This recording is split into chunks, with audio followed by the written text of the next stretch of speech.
2023. It is now 5:30, and I call the meeting to order. If we could all stand for the Pledge of Allegiance. I pledge allegiance to the flag of the United States of America and to the republic for which it stands, one nation, under God, indivisible, with liberty and justice for all. And could we have a roll call, please? Sherry Budd. Here. Bernie Grant. Here. Peter Creel. Here. Medina Atchison is excused. Jackson Paul. Here. Jeff Jar. Brian Cullen. Here. Okay, we have an agenda presented before us. Do I have any motion on the agenda? Through the chair, I make a motion, we approve the minutes from the regular meeting minute of June 28th, 2023. We have a motion for approval of the agenda. Do I have a support? Support. Any discussion? All in favor? Aye. Opposed? Motion carries. Now for the minutes of the regular meeting of June 28th, 2023. Do I have a motion concerning the minutes? Mr. Chair, a motion to approve is submitted. Do we have a support for the motion? Support. We have a motion and support by Commissioner Budd. Do we have any discussion on the motion? All in favor signify by aye. Aye. Aye. All opposed? Motion carries. Correspondence and announcements. Director Power. Thank you, Mr. Chair. I do have one announcement to make here at the beginning of tonight's agenda. We have here with us tonight our newest planning commissioner, Mr. Peter Creel is here with us. He has a computer science background and has had a lot of experience on our environmental commission over the years. I haven't been in too many of those meetings, but from what I've seen, he's got some really good insights and should be an asset to our planning commission. So we welcome Peter aboard, and he's official as of tonight. So Welcome aboard. Thank you. Glad to be here. We now have a full commission. Okay, moving ahead. Nothing under public hearing or old business, new business. Item number 1, case 23043, Shakita Long, temporary land use request for Menards, a hot dog stand. A request by Shakita Long to implement a temporary hot dog stand for a period not exceeding 1 year outside of the entry of Menards store. The site is located at 10010 Belleville Road, parcel number 83-06199-0005726, on the west side of Belleville Road between Westlake Circle and Tyler Road. Could we have a presentation by the staff, please? yes, thank you, Mr. Chair. And tonight we have Shakita Long with us, as well as Lamar Middlebrooks, who we will invite to speak about their business shortly after I present some findings on this request. As mentioned, the applicant is requesting a temporary land use permit to sell hot dogs outside of the Menards store at 10010 Belleville Road. The proposed use is proposed to begin effective basically immediately after tonight's meeting, if approved. And the request is an open request for up to 1 year. Per the zoning ordinance, temporary land uses that operate for more than 7 consecutive days require planning commission approval. And I'm bringing this application before you tonight to consider the request under the framework of our zoning ordinance, specifically section 7.120 of our zoning ordinance that regulates temporary land uses. So some light details about the proposed use. The space includes equipment for preparing and serving hot dogs, sausages, condiments, chips, beverages, and seasonal items, such as cider and donuts. The space will provide a hot dog cart, 2 igloo coolers, a 10-foot by 10-foot tent, 2 tables, 2 chairs, and 1 propane tank, 2 large totes, and a trash can. The applicant and co-applicant have obtained certifications for food protection management that have also been submitted with their application, as well as documentation of licensure from Oakland County's Health Department, which I'll touch on a little bit later. They've also supplied their lease agreement with Menards, a drawing of the event setup space that includes some labels.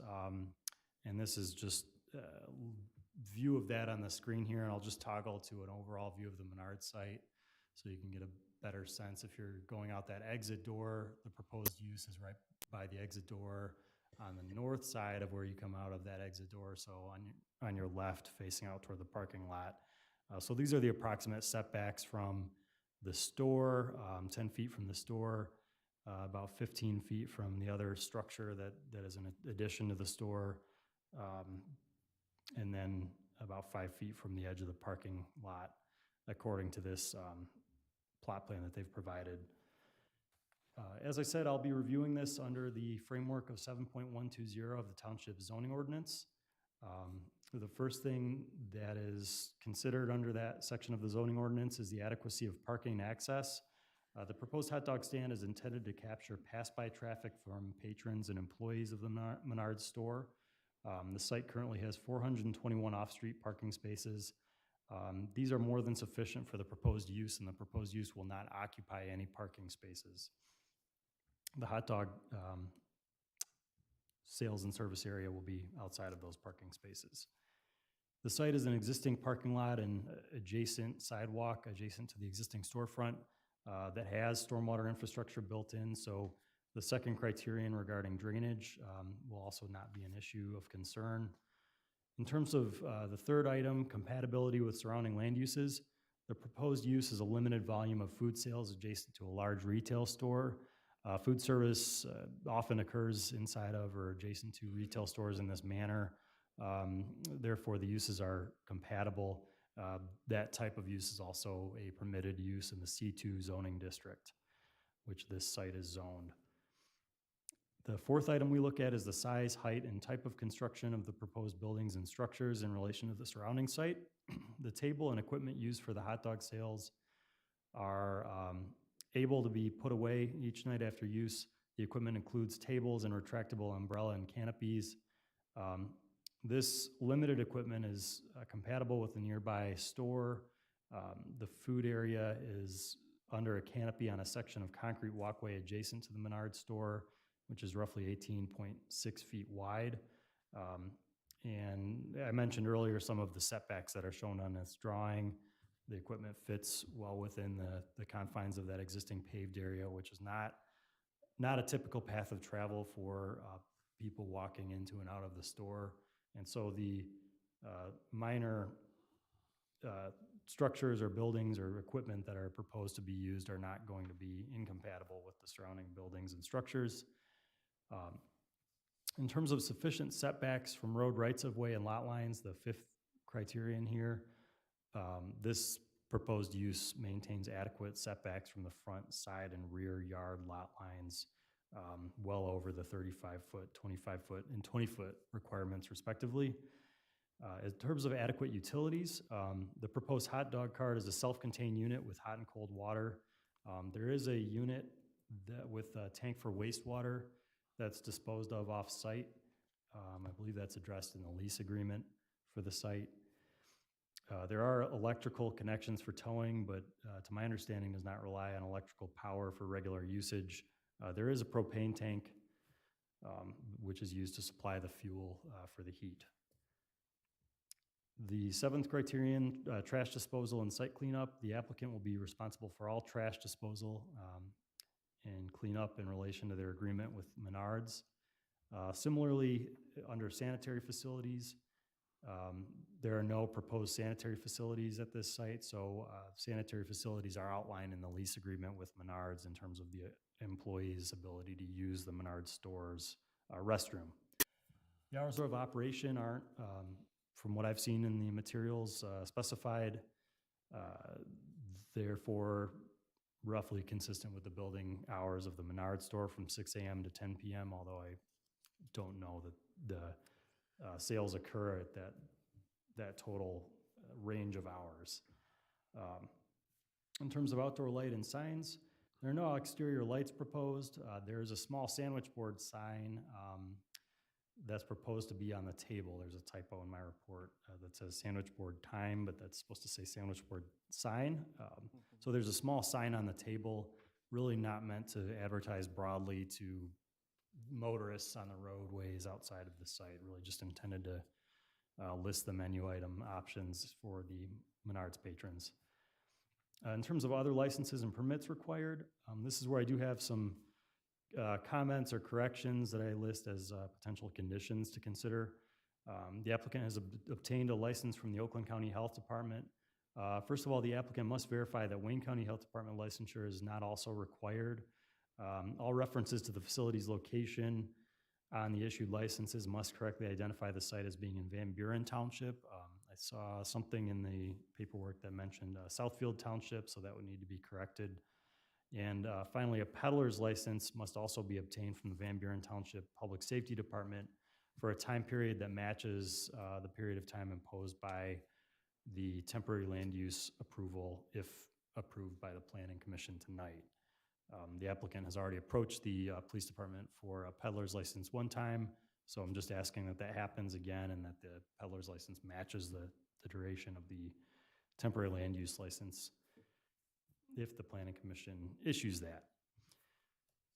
In terms of potential noise, odor, dust, and glare, you're looking at potential minor increase in potentially odor, but no anticipated dust or glare impacts. It's cooking hot dogs, so and similar food. You can imagine the odor from that kind of operation. The comment 13 here is pertaining to fire lanes, fire protection, and security. And I'm going to just temporarily disconnect my screen so I can make sure I have the most up-to-date comments from the fire marshal in front of me, if I can do that, because I did get a letter from the fire marshal recently, and I'll go over those comments. But I'll mention that the hot dog stand was previously installed until August 1st for a period of time that staff is not sure of exactly. But then following that initial installation, there was following the shutdown of the installation on August 1st, there was an inspection by the Van Buren Township Fire Inspector on July 25th, and that inspection was approved. Since that time, there's been a little bit of additional review from the fire marshal, and his comments regarding this are that the fire marshal has reviewed the setup for the hot dog stand. The only request is that they will need an extinguisher within easy reach of their display. It is also understood from their submittal that there will only be one propane tank on a site at a time, and no exit or exit discharge is to be blocked. The site does not appear to block any fire lanes. And once they are set up again, the fire department will verify compliance again. So my condition stands in my report where I say that the proposed use is subject to review and approval by the Van Buren Township Fire Marshal. Those comments I just read from the fire marshal give you an indication of what he's going to be looking for. Getting close to the end of the criteria that we look at here, item 14 is off-site impacts of traffic volumes. The roads in the immediate vicinity of the site are major township roads, and this temporary use is not anticipated to affect traffic flow or volume. The necessity of performance bonds to ensure prompt removal. The applicant's going to be responsible to ensure the site is returned to its pre-sale condition. Staff does not see a need for a performance bond at this time. The final item here is other concerns which may impact the public health, safety, or general welfare. I have no specific concerns on this topic, but this would be a place where I would invite discussion, if necessary, about the duration of the proposed use. I know that there has been recent discussion about the duration of temporary land uses in the township. Our zoning ordinance defines those as being uses that are permissible for up to 1 year, unless extended further by the Planning Commission.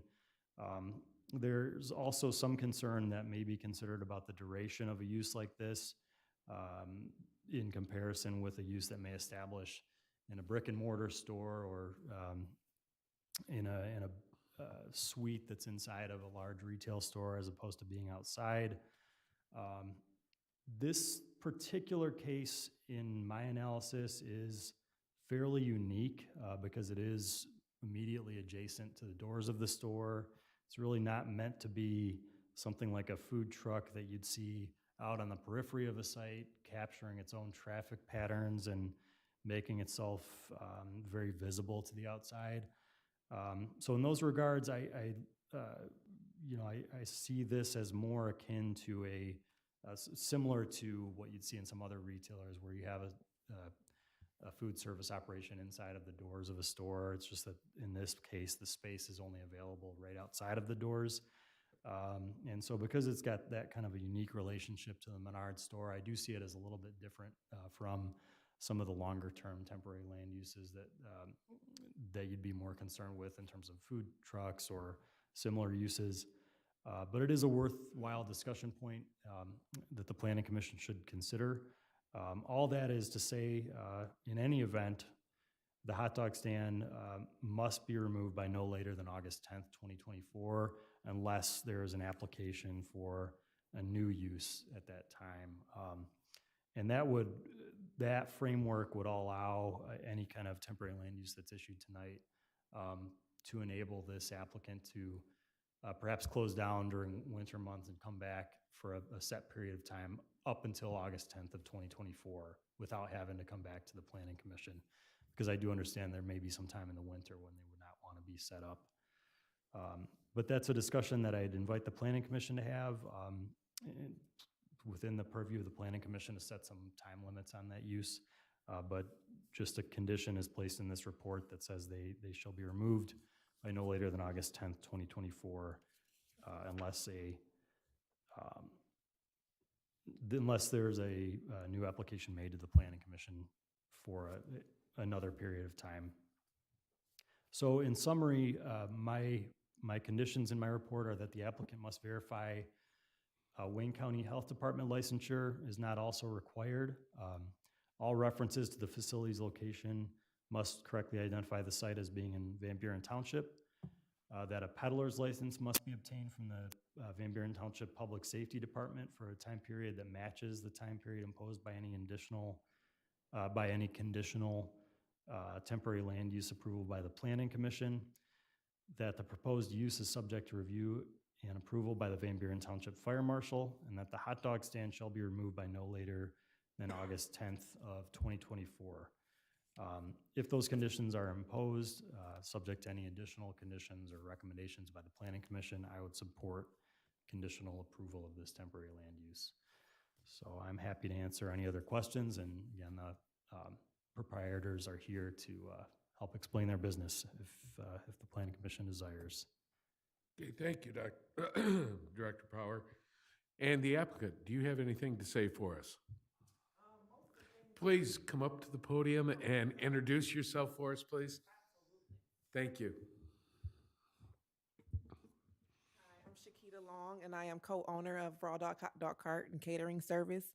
And most of the things that Mr. Powers mentioned, like the Wayne County approval, I have the corrected address on our license because it said it was a typo that said Southfield as our address, as well as the fire department approval.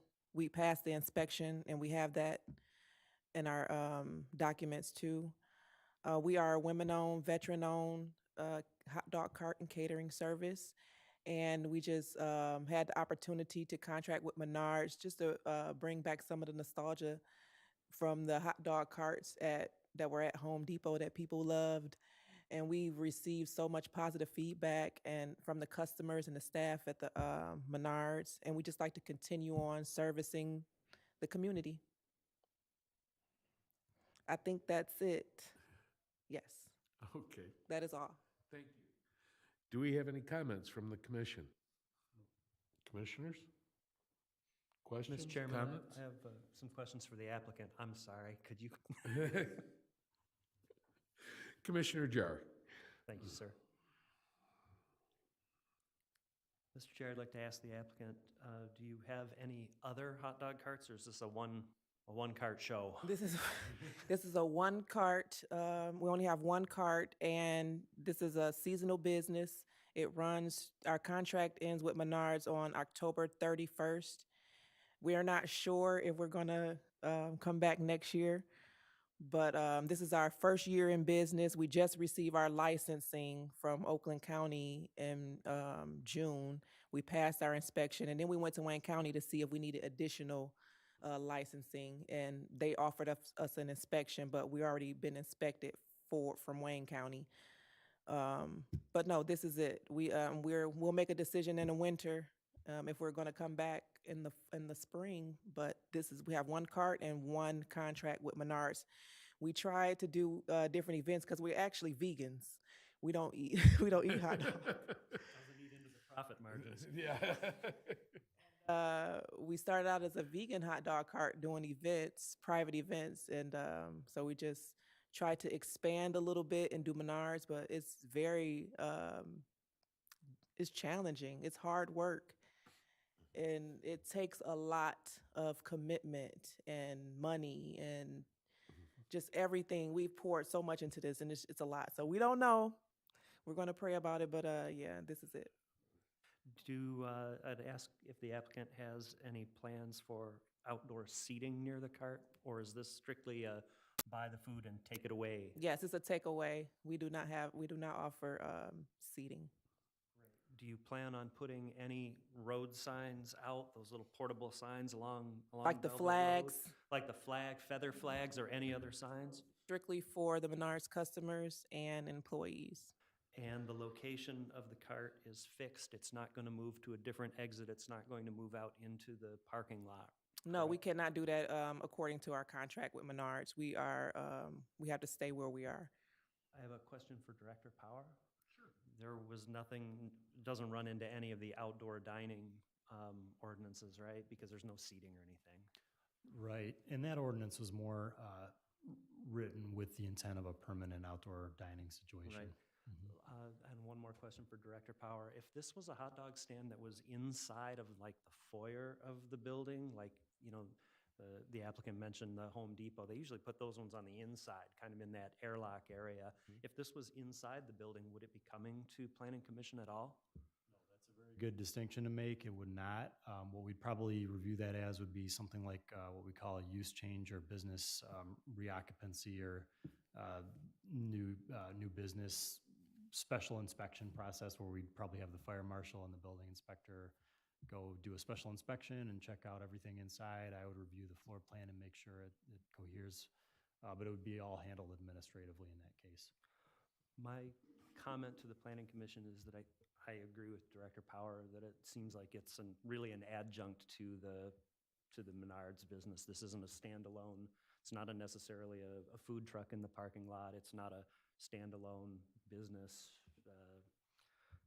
out in the middle of the parking lot. It really does seem like it's adjunct to Menards, and I'm in favor of granting the temporary Chair. use.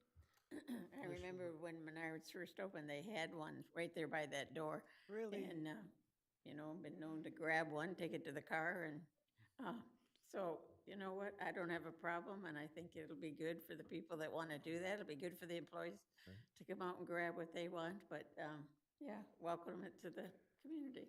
Oh, our hours are from noon till 5. Okay. I do have a Commissioner question, Grant. since you opened up some questions.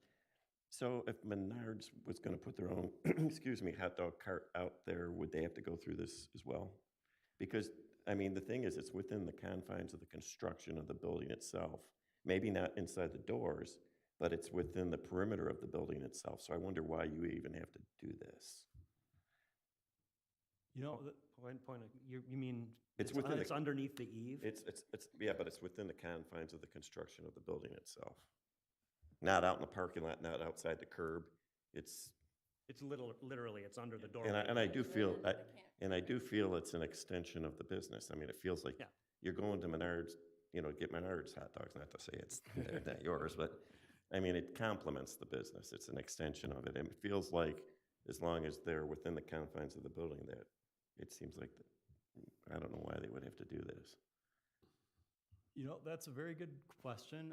In my interpretation, it was more a matter of being outside of the exterior walls of the building. So whether it was Menards or a different business owner, they would go through this process. But that is something to look at. I know that we've looked at I mean- some potential some reforms. I mean, they're like a contractor to Menards with their agreement, and Menards can put stuff outside their building, right?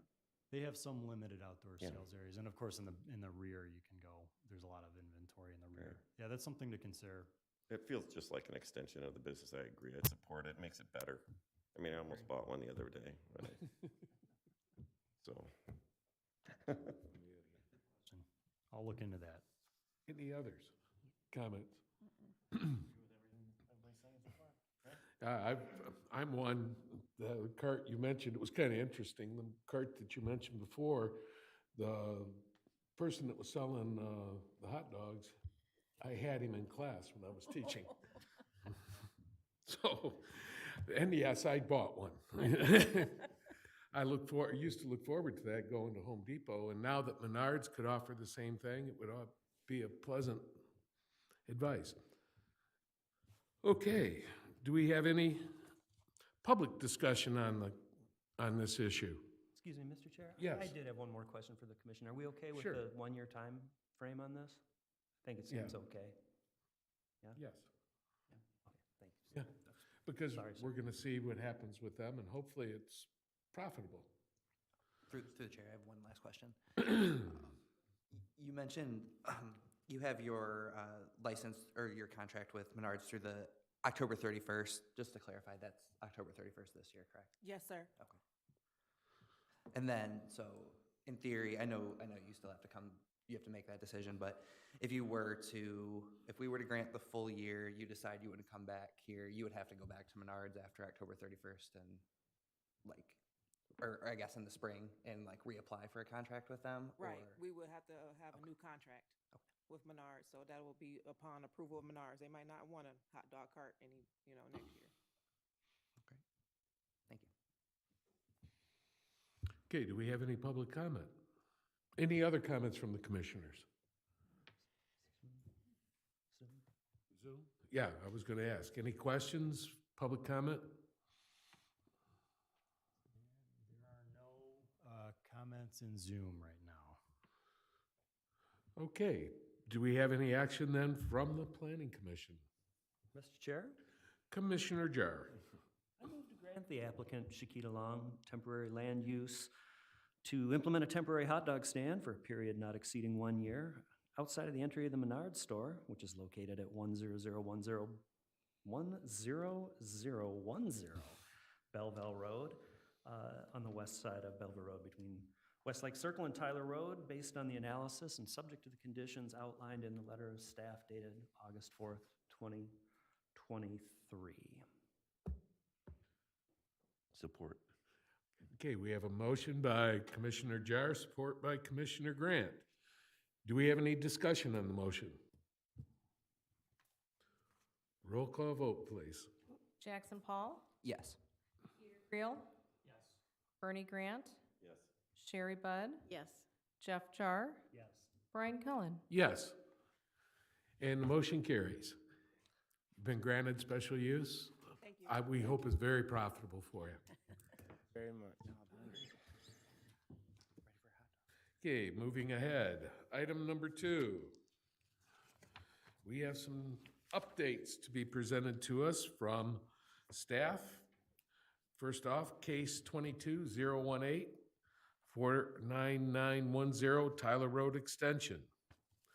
The minor demolition and construction of a new 5,290 square foot office addition to an existing hangar and office building. Okay, thank you, Mr. Chair. What I'm going to do with this agenda item tonight is a broad overview of several administratively reviewed projects. And what I would offer is if there are any other questions or requests for more information on any of these projects, I'm glad to come back with some more detailed analysis. But I did just want to give an overview. It has been a while since I've presented updates on any of these administratively reviewed projects, so it might be worth just going over what kinds of projects don't necessarily come before the Planning Commission for formal approval. And I'll run through those, generally speaking, quickly, and then I'll go through some of the specific projects that we've seen lately. So for starters, projects on the Willow Run Airport site, those are, that site is governed in terms of its civil and site plan review by the Wayne County Airport Authority. Sort of similar to what you see with higher governing entities like the state of Michigan, many public schools. There's a higher level of governance that will review site plan details and engineering details. So what happens with those projects, our zoning ordinance has actually a specific zoning district, the AP district, that regulates certain parking requirements, certain setback requirements, but otherwise has more flexible or deferential standards regarding a lot of the details that our planning commission would typically review, and staff performs an administrative review when those projects are being proposed. Individual single-family home sites often don't come before the planning commission. The vast majority of them don't. The one case where you may see a request for formal action on single-family homes is when you have a new architectural model proposed in a pre-planned subdivision, PRD development, or site condominium. What we call permitted use changes or reoccupancy with minor site changes. So these are projects that involve the reoccupancy of a building or perhaps a tenant suite in a multi-tenant building that are completely within the enclosed building. As long as no variances to the zoning ordinance are required, the reoccupancy does not create additional parking demands beyond 10% of that which exists, and the reoccupancy does not substantially alter the character of the site. Those will be reviewed administratively. So there are at least one there's a couple of examples with tonight's packet that are what we consider use changes or reoccupancies that have been gradually administratively reviewed by staff. And then remodeling or reconstruction of an existing building or use, or perhaps a minor expansion. If a site does some interior remodeling and they don't change businesses or uses, but they do remodel, as long as they're doing that in a manner that does not increase the floor area of the building more than 25% or 1,000 square feet, whichever is less, then it will not come before the Planning Commission. But you do see quite a few of these projects, even minor additions.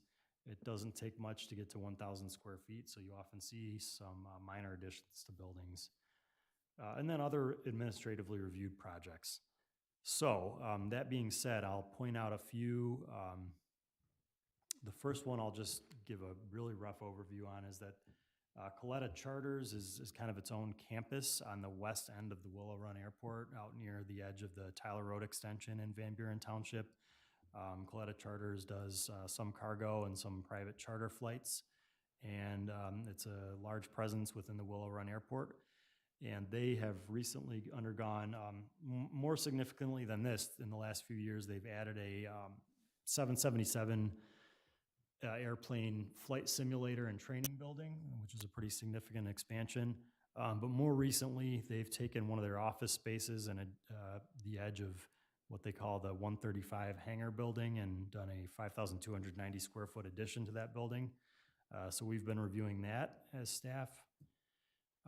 DTE has its Western Wayne Service Center on Haggerty Road, and they've moved what they call their merchant services operation into this space.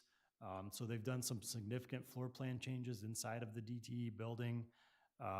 However, with remote work, their staffing levels really aren't increasing at this building, although there is sort of a revamping of the entire interior space here.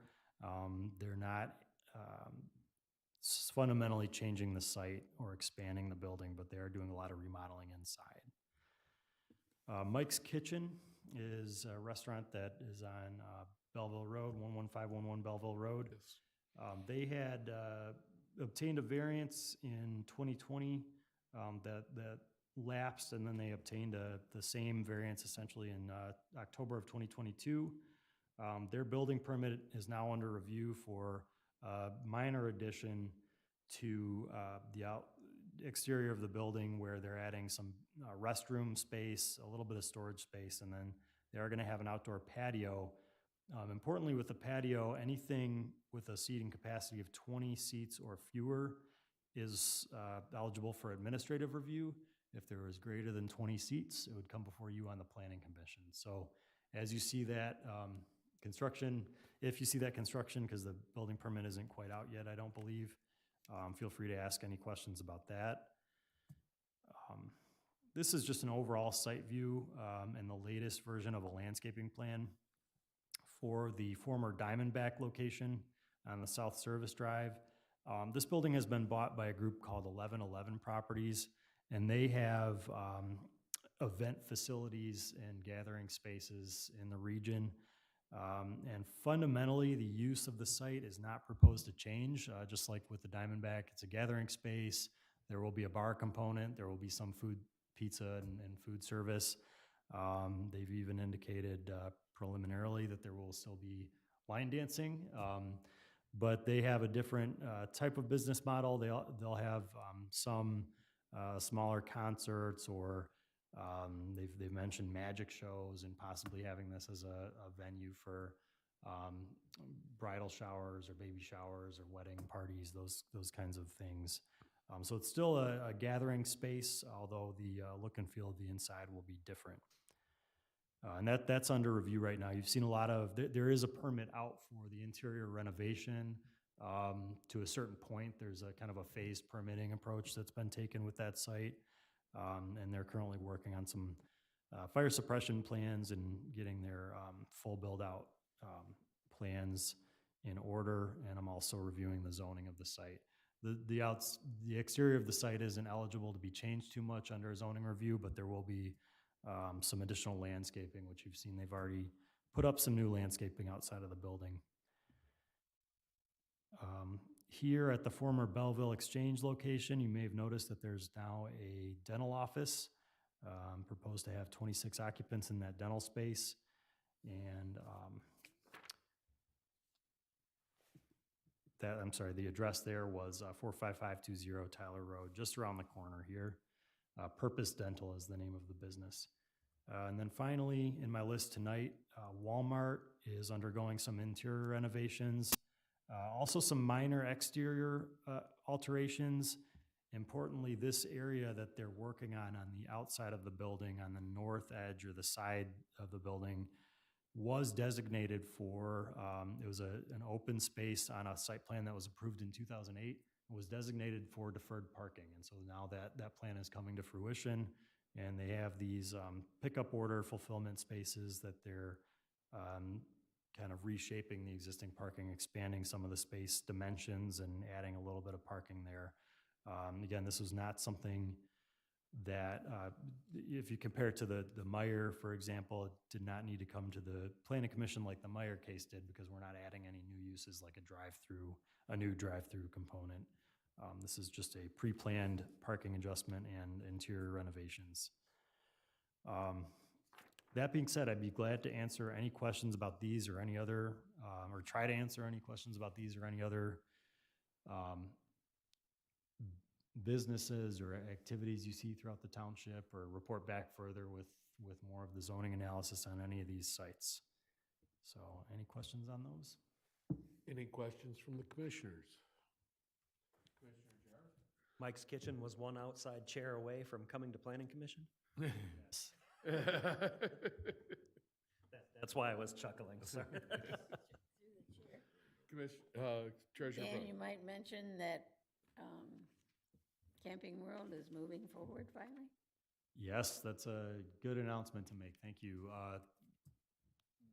Maybe 2 or 3 weeks ago, I was contacted directly by somebody with Camping World directly, who said they were going to be here for a walkthrough to see what they needed to do to get things up and running again. So we scheduled a special inspection with the building official and fire marshal last week, and the permit for their reconstruction was already ready to issue. So they've now picked up their permit, and you're starting to see the activity there. I think that's a welcome news for the township. We were all eager to hear that they were continuing to move forward. Good. I have another update. I actually was able to meet with Our Next Energy today. part of my other job, but they are moving forward with their plan as well. They plan to have what they call their prototype line up and running by early December this year. So moving product out of there by the end of this calendar year. Fantastic, super. Anybody else, comments, questions on this? I do have one, that Diamondback, quote-unquote Diamondback, is that gonna be a public venue? I had heard that that was to be kind of by, oh, what do I wanna say, appointment type, rental type facility, and maybe special event, that it wasn't really going to be a bars like the Diamondback was? That group has not made that distinction with me to this point. A lot of the things they've been referring to have been what you'd consider private events. So if it's like a small show or a bridal party or things of that nature, those would be private events. But I don't know that they've formally said it's going to be a solely private event space. Okay. Yep, that's a good question to follow up on, and I'll report back. Anybody else, any other questions or comments concerning these items so far? Okay, moving ahead. Item number 3, zoning ordinance amendment discussion, childcare uses. The Planning Commission will review a proposed zoning ordinance text amendment to modify the requirement under section 5.111 of the Van Buren Township zoning ordinance that requires a minimum separation distance of 1,500 feet between two licensed daycare home uses. Presentation by staff, Director Power. Yes, thank you, Mr. Chair. And I believe we have somebody in the audience tonight who's interested in this question. We have a significant interest in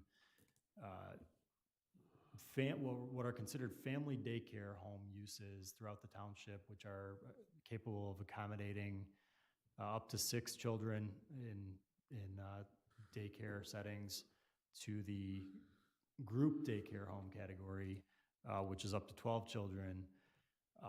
There's been a real demand for that. There's a parent capacity issue with daycare, I think statewide, but acutely in Van Buren Township also. So we've been hearing from individual proprietors of daycares, as well as from some of the officials with LARA at the state of Michigan about this issue as well. So we've been this been brought to the forefront of some of the research that we, being myself and our planning consultant, have been kind of asked to look into. And one of the things that has come up is if you look at the way the Michigan Zoning Enabling Act in 2006 was structured, there are a set of criteria that apply to group daycare home uses that have translated to all of the local zoning ordinances throughout the state in some capacity.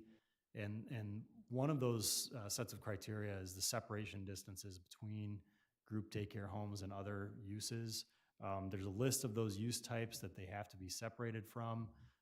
One example is correctional facilities. There's 5 or 6 others.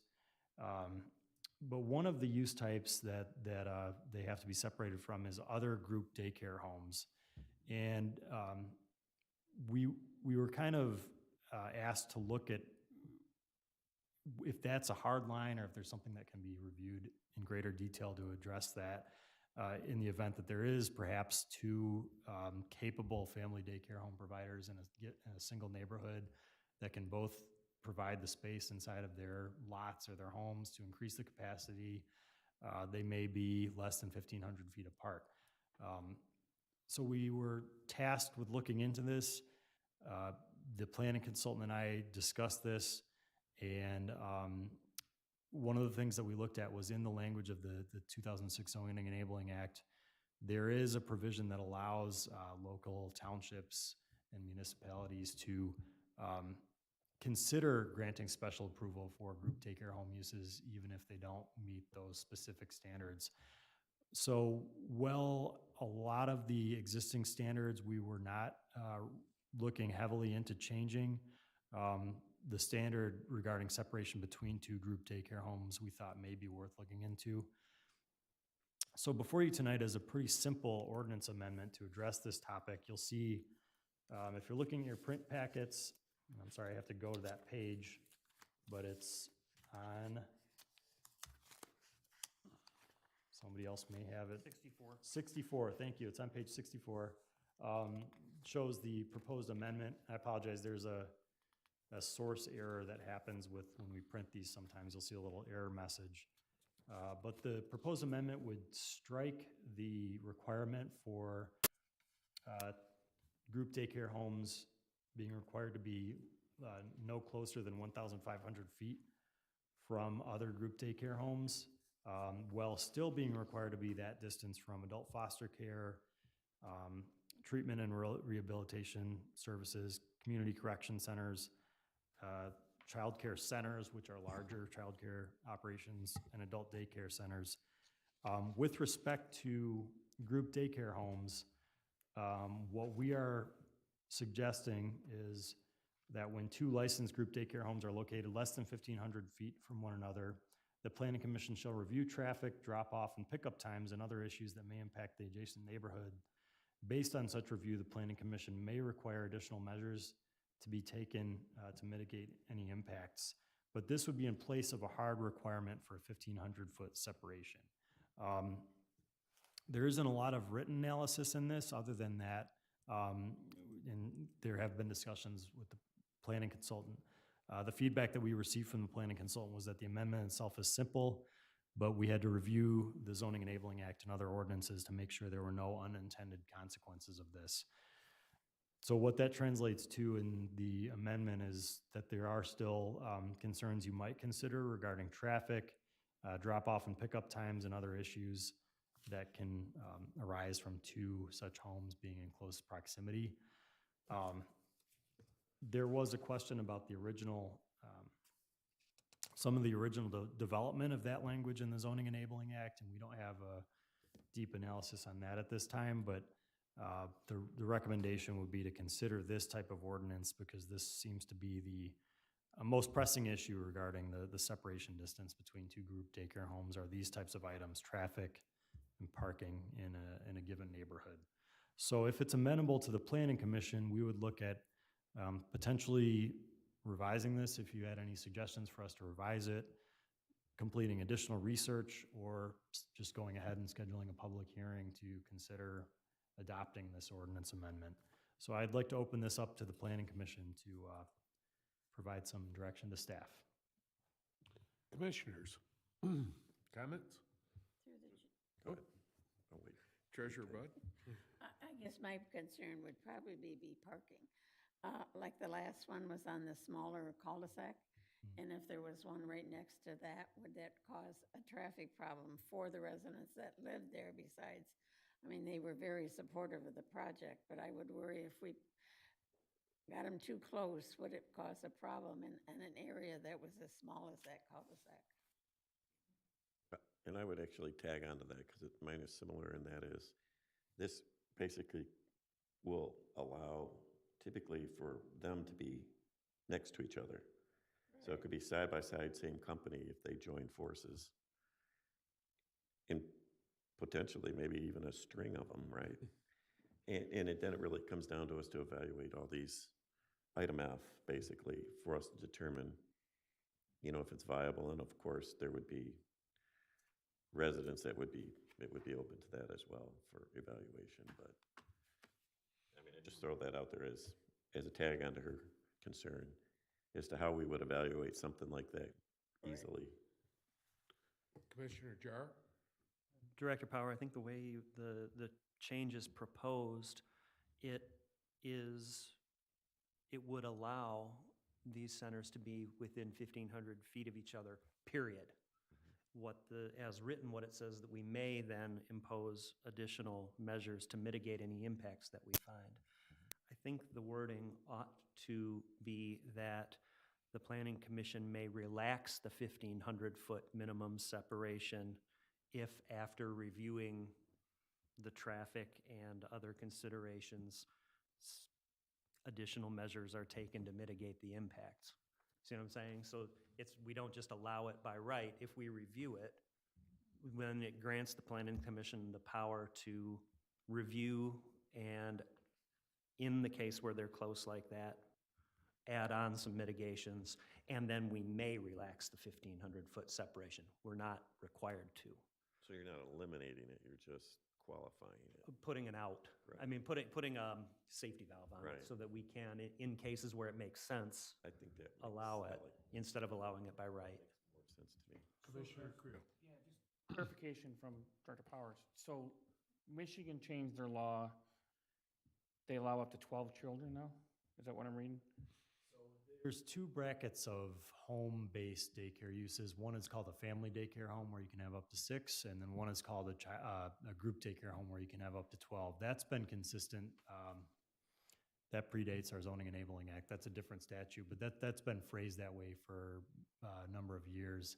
There is a recent policy change, though, that has come out in the last year where after operating for 29 months, if you operate a family daycare home, the up to 6 category, you can actually bump up to 7 if you're in good standing. And if you own a group daycare home with up to 12, you can bump up to 14. So there's a policy change, but that's been more of a rulemaking and policy change from the licensing And agency. I guess the reason I ask is, from a parking standpoint, I think it's more drop-off and, Mhm. you know, early morning traffic and pickup in the afternoon. Is there a staffing requirement that we know? Like, if they're up to a group home of 15 or 14, do they have to have 3 staff members that are gonna be parking to address Treasurer Bud's, concern? There's a ratio that I don't have memorized, but that's a very good question. And within our ordinance, there is a specific requirement on parking that just refers to accommodating space for employee parking. I might have cut that section off, but that's having a space for each employee is also addressed in the zoning ordinance, so yes. If I may, Yes. we review it for those daycare facilities. When we have the meeting, we do see where the employers are gonna park, and we have an employee count. Like, That's for the centers, right? Or the bigger ones? the group, Well- and anyone that comes in front of us, we ask the question. But like Director Power, I don't remember the parking formula either. And I guess my only thought on this is 1,500 feet, 50-foot lot line, lots, it's 30 houses is right now, I mean, in a typical sub, I guess. So maybe the commission would consider just lowering that threshold from 1,500 to a lower number if there is an acceptable lower number. I mean, 30 house difference seems kind of high to me, or distance-wise, but just a thought. Through the chair. Director Power, do you happen to know where the 1,500 came from at the state level? Is that just an arbitrary number? Do you know if they use that for? I don't exactly know. That's, roughly, it's a little under a quarter mile. Yeah. And so that may, that's a common metric for kind of a walkability standard and a proximity standard, but it's a pretty significant distance. Okay.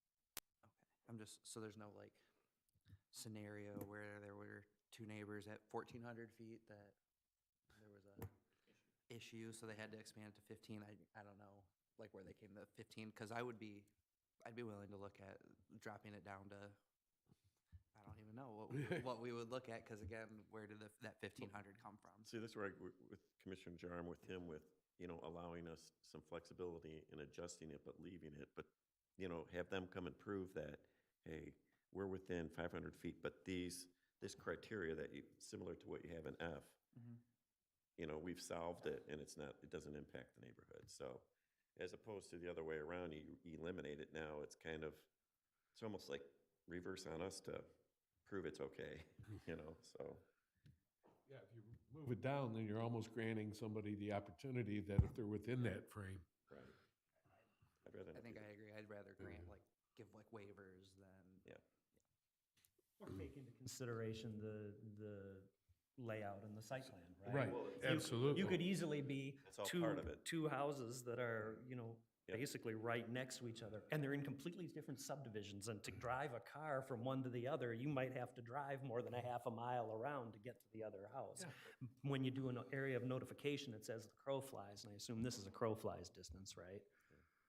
Is, from my And it's, recollection. you know, it's just, it's your radius of notification, your radius of, so I think the 1,500 is not an unreasonable number. I just think it ought to be something that we have the power to, you know, apply. I want to have the ability to put the additional measures onto the business. And I don't want the ordinance change to just allow it by right. Because the way this is proposed, the verbiage is proposed here, it really says only that when they're closer than 1,500 feet, we may put some measures on. It doesn't say, we can just say no. You know, we found that there is no measure. You know, it doesn't say that. And that could be the case, that there is no reasonable measure to allow it, in which case we need to have language that says it's the Planning Commission's responsibility to police the use. That's what we do. We police land use. That we have the power to police it, review it, and if reasonable accommodations are made, to grant the allowance. So I think just a little change of verbiage would be good. Yeah, because what I'm reading, I agree with you, Commissioner Jarr, that it says that when two licensed daycare homes are located less than 1,500, that means that they automatically are granted that in. And it doesn't say that we can say no to that. Yeah, if we find that there is no reasonable mitigation, it's about tough. Yeah, it's tough. You know, You're gonna get you them, can yeah. You can still do it. So the way it's written, it does need to be an allowed relaxation. But I think, other than that, it's, you know, I think the idea is good. I do too. Commissioner Jarr, I will report back. Actually, I'll make a statement right now. There's an important question about the distance requirement, and I may have misspoke earlier. So I'm going right to the Zoning Enabling Act, if you don't mind if I mention. The distances required under the Zoning Enabling Act are measured along a road, street, or place maintained by the state or a local unit of government and generally open to the public as a matter of right for the purpose of vehicular traffic, not including an alley. So it actually is not by the way the crow It's flies. It's vehicular actually- distance? It is Oh, vehicular okay. distance. So there's an important question specified in the MZEA. So I misspoke earlier, apologies. And Director Power, that could be the difference between the notification requirement and the distance requirement in the Zoning Enabling Act, right? We have two different standards. There's a notification Yes, radius. notification is as the crow flies, Yeah, yes. okay, that's where I was getting that from. Thank you. Oh, good question. Thank you. Any other comments from the commissioners?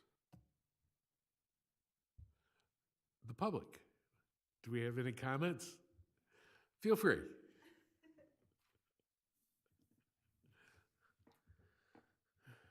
Hi, my name is Kim Youngless, and I'm a licensed provider, daycare provider. I've been licensed for a little over 21 years and at least 14 or 15 in Van Buren Township.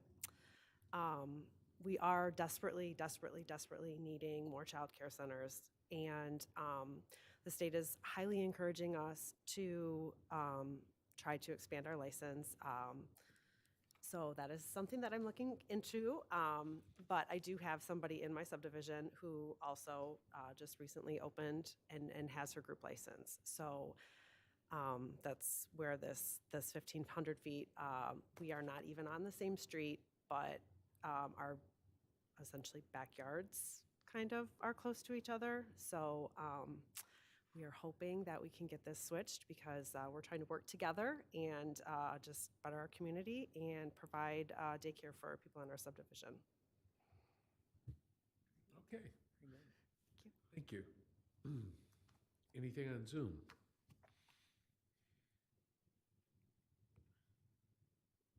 No comments on Zoom. There's one participant, and I think it's counting me as the participant. No, yeah. okay. Any other comments from the commissioners? So we're going to take this back and reword it and bring it back to us, Director Power? Yes, we can do that, and I'll just make the clarification. There were some good comments about reducing the minimum distance, and I think we're erring toward looking at not doing that. But maybe there will be some case study examples if we come across them of shorter distances that we can provide as this exercise continues. But my sense was that we're not looking at reducing the distance requirement. We are looking at rearranging the format of the ordinance language. Commissioner Jarrett. Mr. Chair, I'd like to ask Director Power, how many times in the recent memory have we run into a situation where two daycare homes are within the 1,500 feet? I know we've got a member of the public here that's having the problem now, but in the last 4 or 5 years, how often has it come up? That is the only example that it's come up for a potential that the capacity is increasing. However, I haven't done a full study of all the family daycare homes. There may be a couple of those that are within 1,500 feet of each other. I'd make the comment that that's why I was thinking leaving the distance the way it is and not changing it is probably okay. We're not getting a lot of requests coming in. Usually when you lower the distance, it's because we want to offload a lot of the requests to administrative level. And if we're not getting a lot, then there probably isn't a reason to change it at this time. Through the chair, I think we'd also want to take into consideration her, because they back up to each other, so they might be within the feet wise, so we have to be able to also make sure that she can do what she needs to do without putting the restriction on her of feet. Right. or what. One more clarification. So you mentioned it's measured by the road where cars drive, right? So if you have a house here facing this way, house here facing that way, they could be on top of each other but separated by further than 1,500 by driving.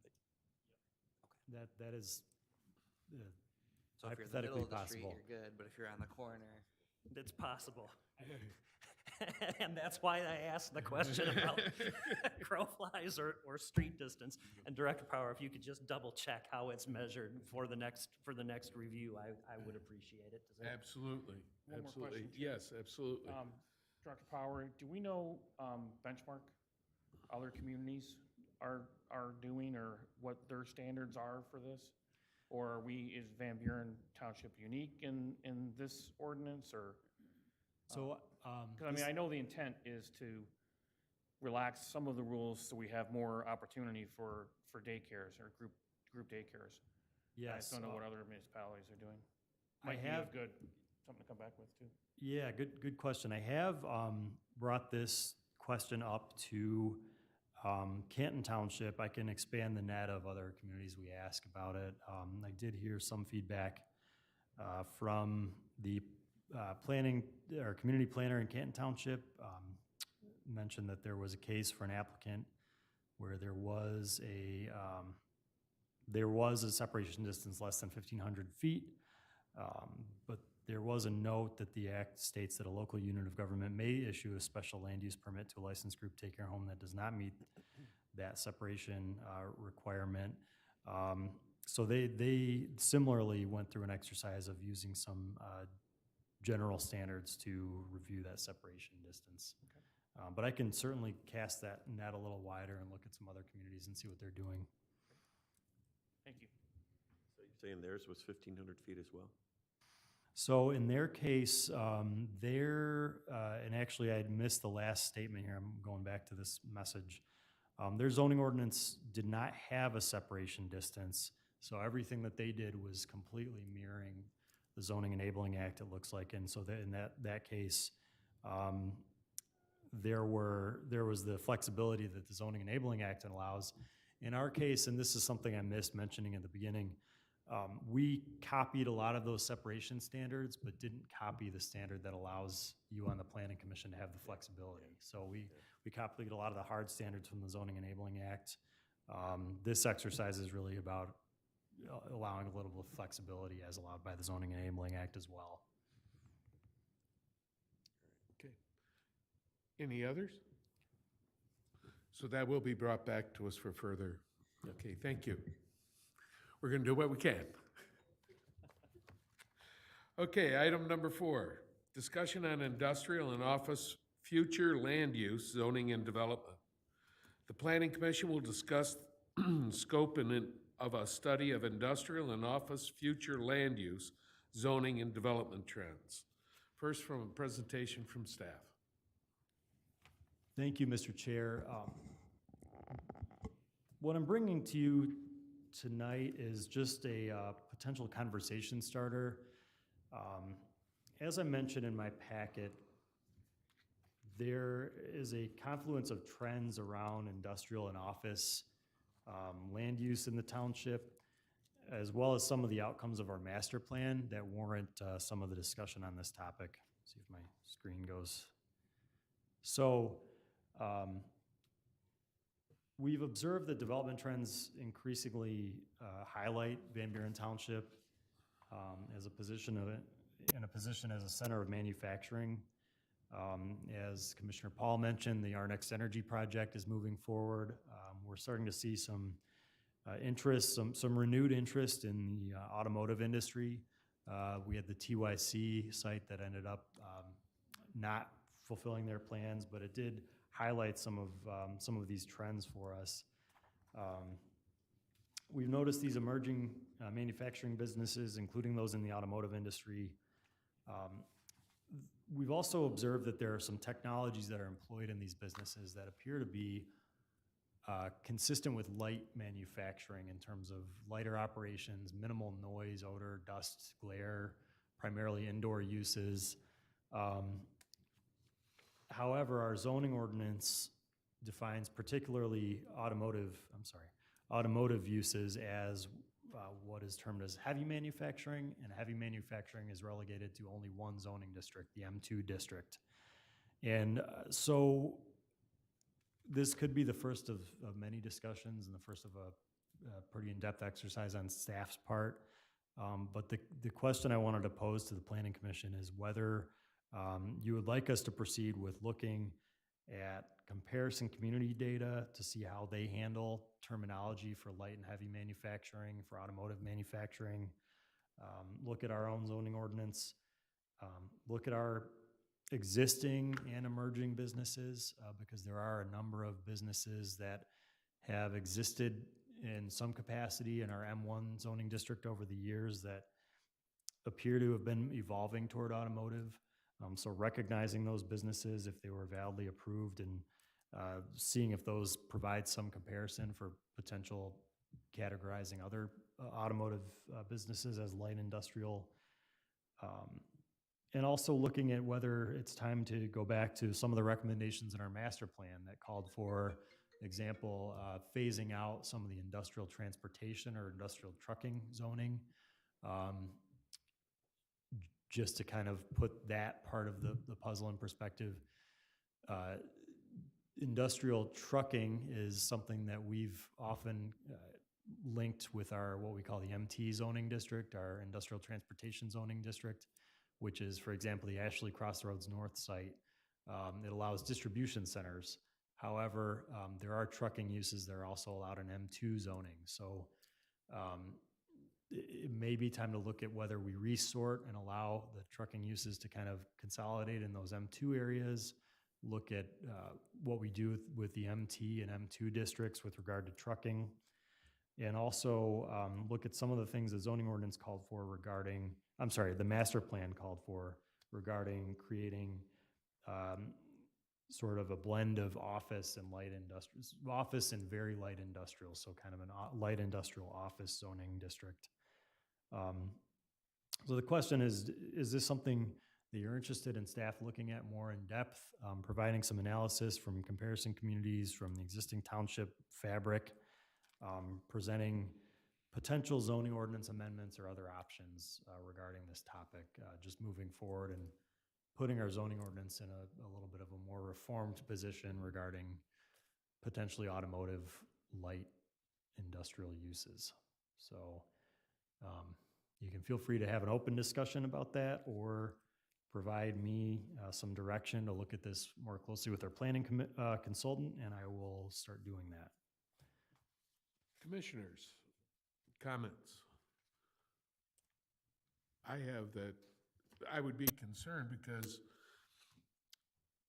we're talking about the chip manufacturer at one point, if that chip manufacturer is mostly designed to be for the transportation of for transportation end of things, would that fall under automotive, therefore be an M2 when it's actually a very light manufacturing type process?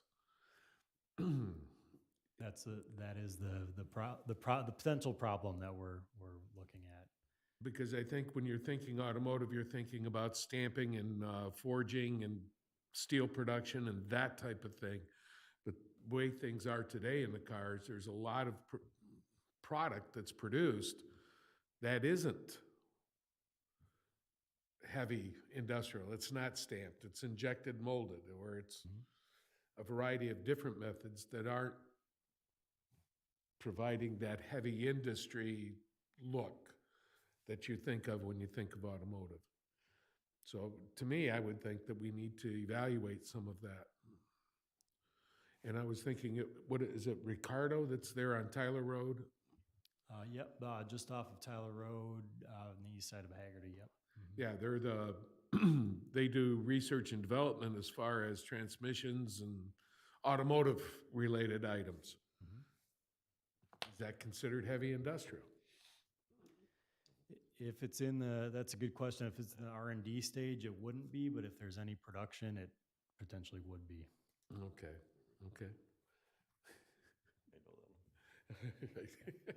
Oh, you worked on that one. Yeah, okay. Commissioner Jar. Director Power, our ordinance makes specific references to like different types of automotive manufacturing, right? Like it's actually in the ordinance text that we call out specific differences between different types of automotive manufacturing. But it doesn't, I mean, I understand why we have automotive manufacturing called out in ordinances. Look where we are, you know? But it does seem like our ordinance, I don't want to say it plays favorites or it discriminates against, but that it actually calls out the automotive industry in there. When it was written, clearly that was important at the time, but maybe now there's other industries in our area that we want to be able to bring in. I mean, if you were making motors and you were making them for a car, it falls under automotive manufacturer. But if you were making motors and they went onto a boat, it wouldn't fall under automotive manufacturing. And when we're talking about maybe modernizing the ordinance text, that would be something I would want to look into. It's not that we are trying to control or police and regulate the land usage based on a specific industry segment. What we're really looking at is the manufacturing process. I think making outboard motors is probably very similar to making small automotive motors, right? But our ordinance makes special provisions and constraints on the use of the product. And I think that seems like it's a product of maybe a different time and might be causing other industries to not look into our manufacturing areas because our ordinance doesn't, because it makes these special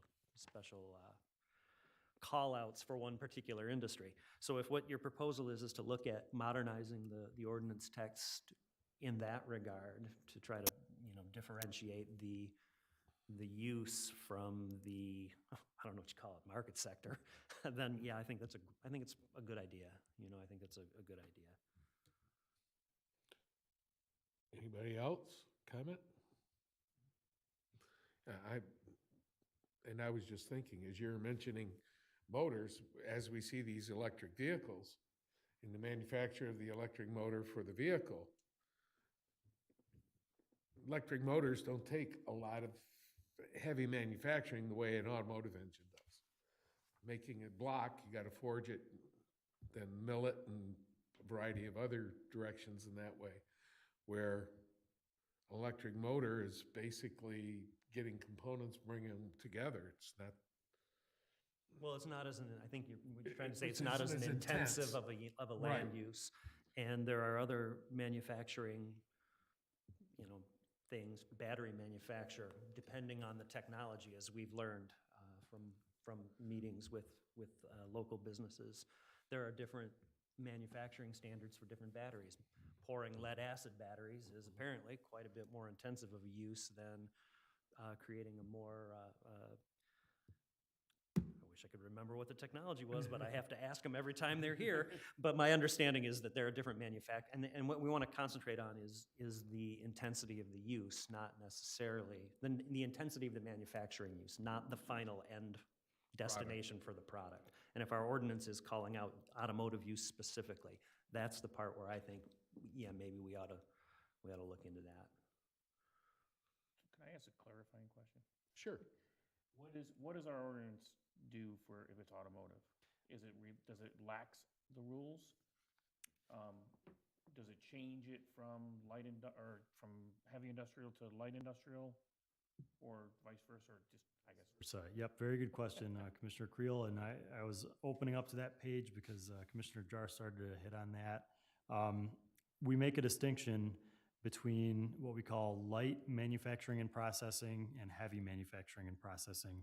Within the definitions for light manufacturing and processing, you can do sheet metal processing, excluding large stamping such as automobile fenders and bodies, which excluding large stamping and using automobile fenders and bodies as an example is probably a fair, it's probably a fair example.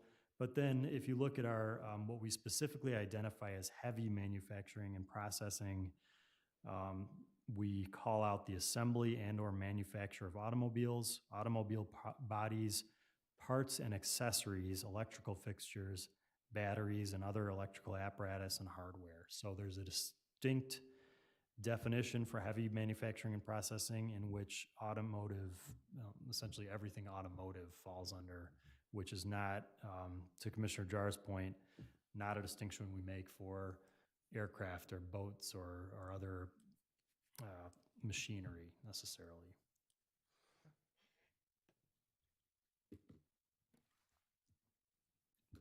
Other comments?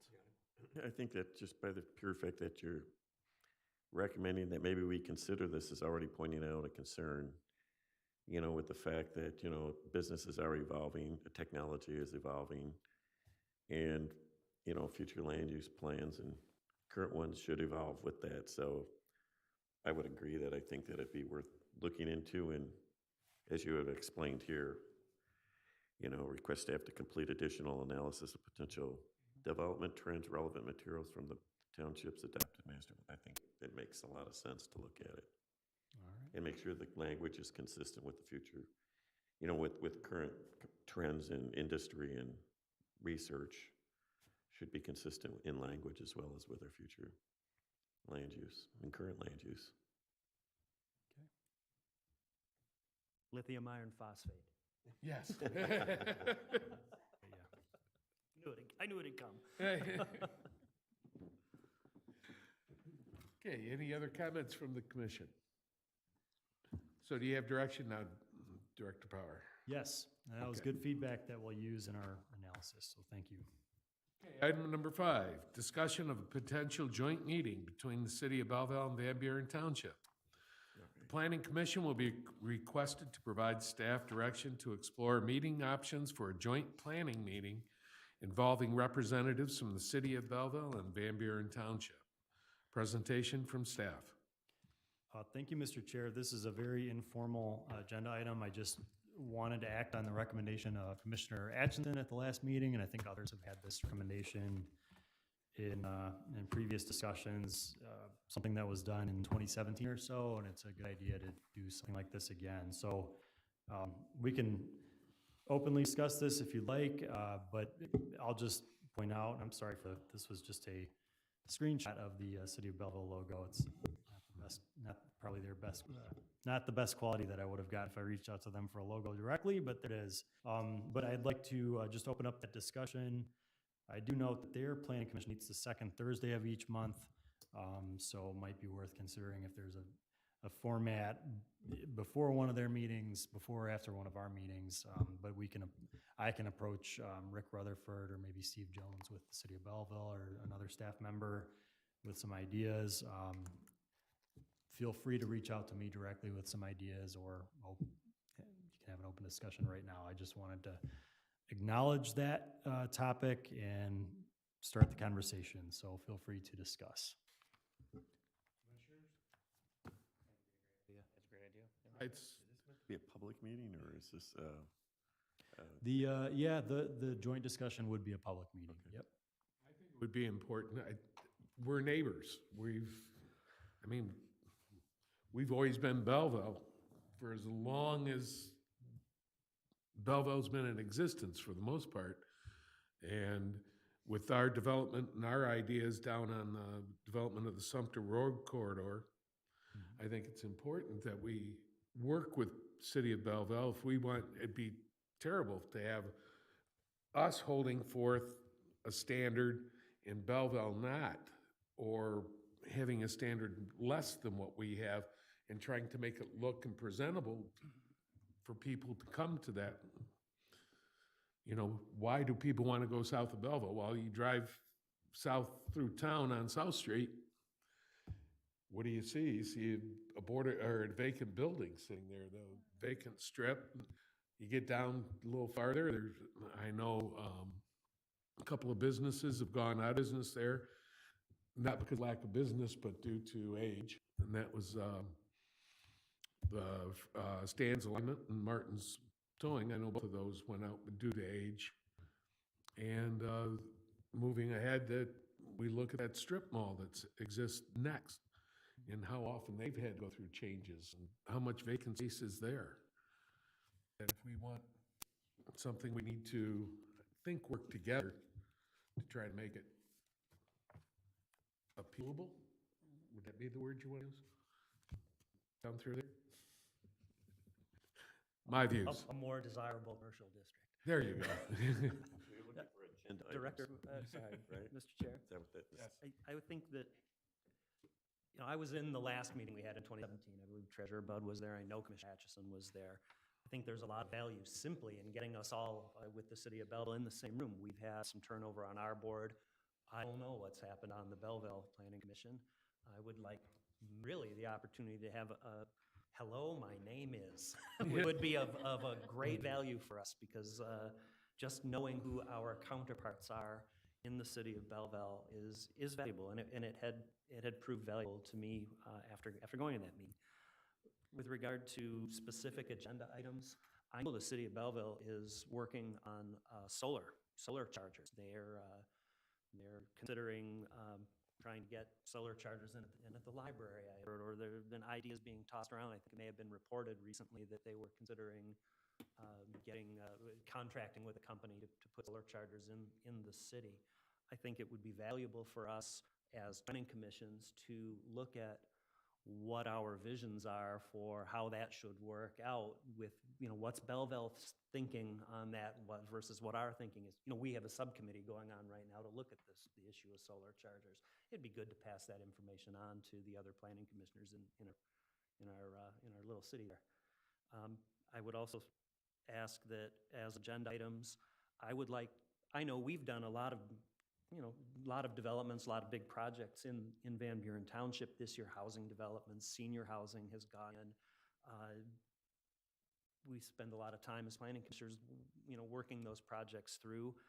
I don't know that the city of Belleville knows about all of the projects we do. I will say I don't know all the projects that they've done, but I'm interested in hearing about it. So if we could just have an action item or an agenda item for, tell us what were big projects this year, and finally, what are the big issues that Belleville is facing and that we're facing? We're seeing, like tonight, we had a discussion on childcare facilities and spacing and the increased need. That's not unique to Van Buren Township. Belleville has to be seeing the same thing. It would be nice to know if that's, you know, what their thoughts are on those type of issues that are coming up, you know, before us, just as in general as planners. I don't want to have like the Association of Planners meeting where the scope is the entire state, because we don't have the same problems as Menominee, but not that they have problems, it's just an example city. But, you know, a little more local, what's going on just in our community, just to touch base. I don't think we're going to have the meeting to solve the world's problems, but to get us all in the same room and know that we're all doing a similar job in a very similar location, that has benefit. And if that was all we did in that meeting, I would consider it to be a valuable meeting for our two communities.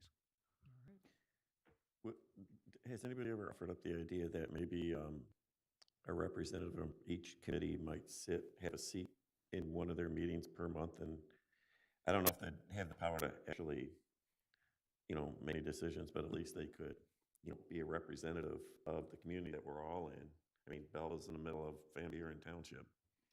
That then they could come back, report out what's going on. In each one of these, we could have that maybe at the end, here's a report out of Belleville Commission activities or something like that. And at least we start understanding where they're going and where we're going, as opposed to the once a year meeting, finding out the history of the past year.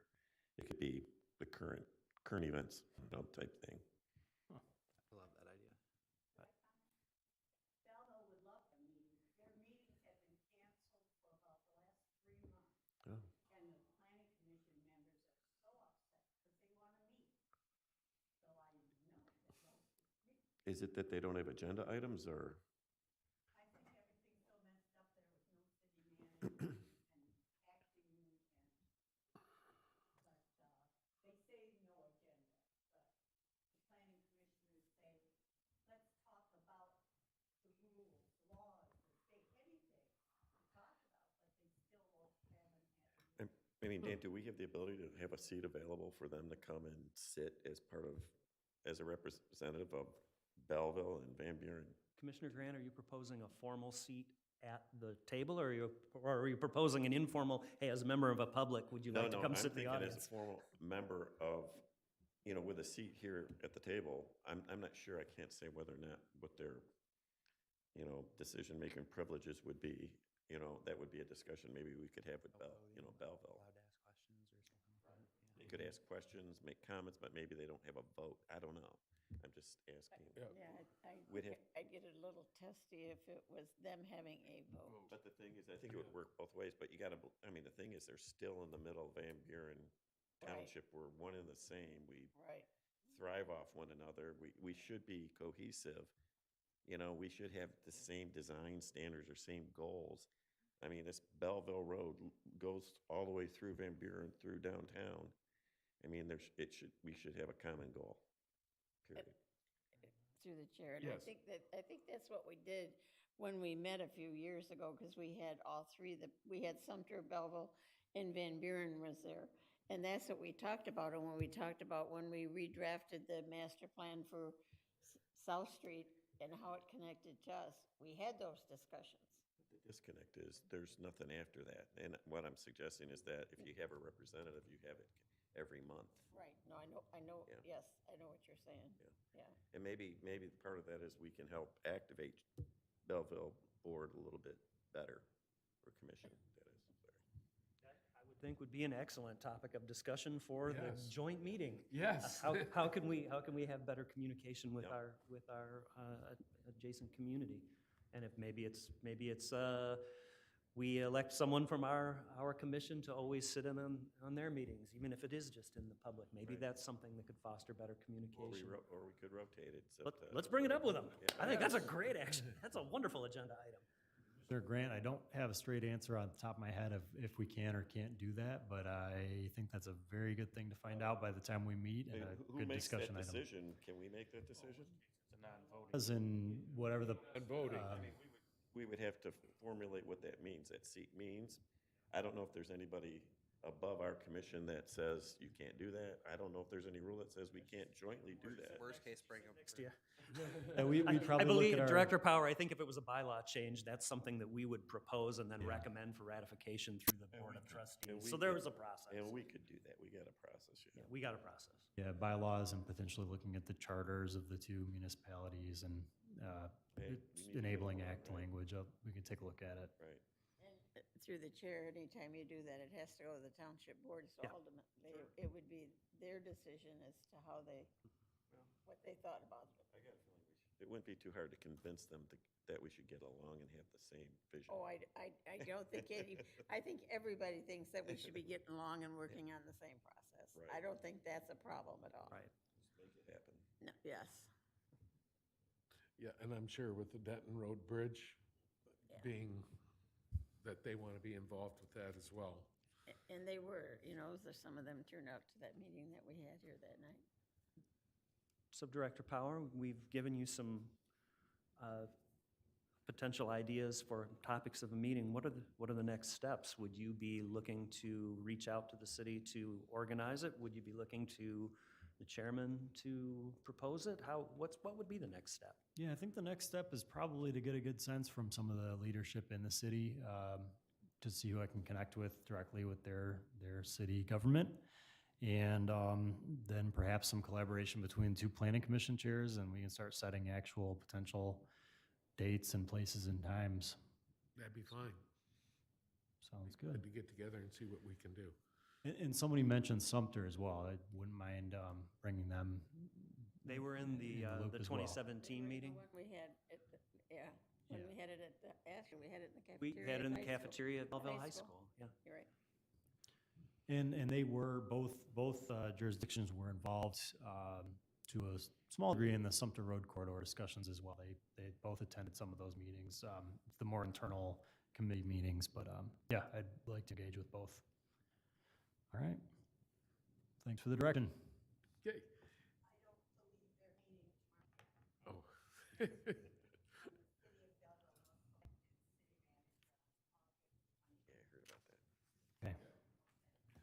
What, Rosemary, when is their scheduled meetings, planning commission? It's on Thursday, is it, are they scheduled weekly or are they scheduled like us?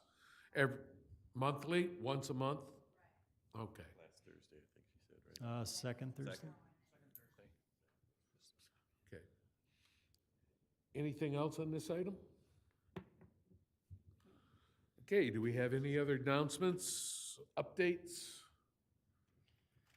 I have a general discussion item that I've had a couple of people ask me about, is with remodeling at Myers, they have cut down the amount of handicap places.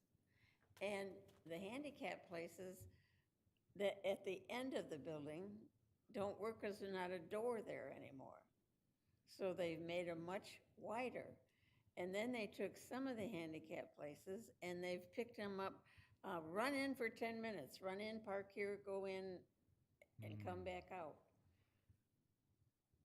And so, like I said, people don't usually say much, but I've had two people say that there's not enough handicap by the doors, because they're not by the doors anymore. So I know that is something that was brought up, that looks like some of the spaces may have been enlarged and we may have lost some. I have not completed the final zoning inspection on the site, and I believe Fishbeck is still doing engineering inspections on the site. So we will address that prior to any kind of closeout for the project.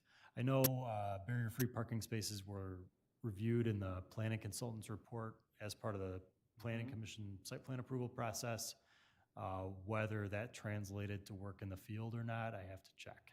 We always check those kinds of things in the field. So I'll definitely look into that more closely. Good question. Is it just temporary striping now because of the reconstruction, or is it the final version? I think it's final. done, yeah. Actually, the final. We'll Okay. check if there's any errors and we'll. Have you noticed Or how not, it wide they made passes. those handicap places now? It may be temporary. It's like they took 3 and 2. because Speaking of Meyer, it just crossed my it's mind. always a big Do we heard anything with Jiffy Lube? Are they moving forward, sitting still? I need to follow up with Jiffy Lube because we did hear that it was going to be this spring, and we had our last extension. I have to check on the dates on the extension and get back with them about their start date, because I know we heard this spring, and this spring came and went, so I'll follow up on that. Chair, what was that for? I'm sorry. That was for Jiffy Lube. They're scheduled to go on to Tyler Road. They're in the Meyer Group. Great, thank you. Do we have anything else from the commission? Then do I entertain a motion for adjournment? Mr. Chair, I move to adjourn. We got a motion by Commissioner Creel, support by Commissioner Grant. All in favor? Aye. Meeting adjourned.